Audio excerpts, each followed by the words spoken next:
Craig was very keen in the beginning for it to have this punky vibe. So we're in the 70s, and for her to be quite punky. But I think if you research that, it's the punk that people think is that was actually slightly later in the 80s. So the punk that we were looking at, it's a very kind of home done look.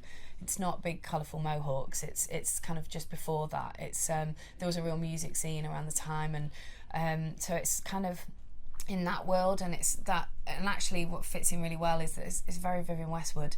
It's that kind of punk look, which fits in well with our fashion side as well. So it was just keep making sure we never went too far with that, making sure it never became cliched, and we pushed the punk thing too much. I always wanted it, and if you look where they live in the lair, it has to feel like their world, that it all fits within the world that they live in. What I love about all their different looks is how far we were able to go with them and how different they all are as well. I always kept thinking of her as a kind of master of disguise for a lot of the film, really. So the greatest thing was the difference in all of them.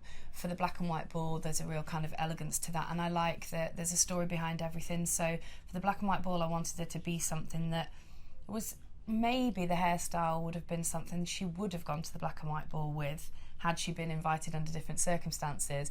But then there's the Cruella kind of real messed up punky look to it as well. So and then the red carpet moments were just so much fun, those kind of pop-up moments. And I don't know what's my favourite. Every time we do one, she steps out this room and everyone says, that's it, it's my favourite, it's my favourite. But again, I wanted them to look very different. So for the future, she arrives on a motorbike, the costume's sort of more masculine, it's harder, so to have almost like a graffiti written across her face. And the font that I used for that is the same font as Sex Pistols' album, so I wanted that to tie in as well to the punk theme. And the hair then is kind of wilder as she's taken off her helmet and there's this crazy hair underneath it.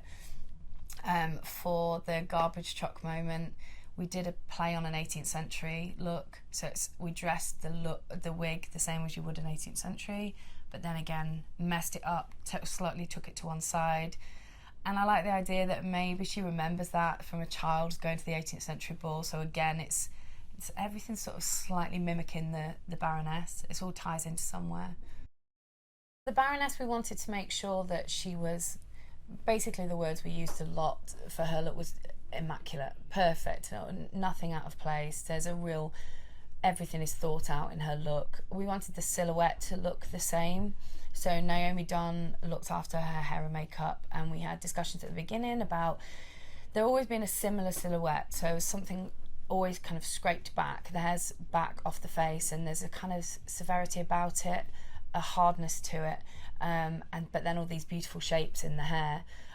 We went slightly darker with it as well, because when Emma's blonde or fairer in tone, there's this kind of softness and warmth to her, so the darker hair made her look kind of more severe, so we liked that idea.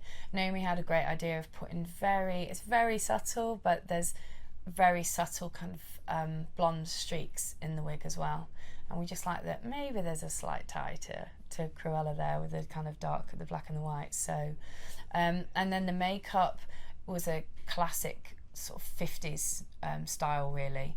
There's that thing that women get a look and then they sort of stick with that, so her heyday and her look would have been more in the 50s, and it's a classic beautiful look, so it's a very kind of Audrey Hepburn sort of feel about it.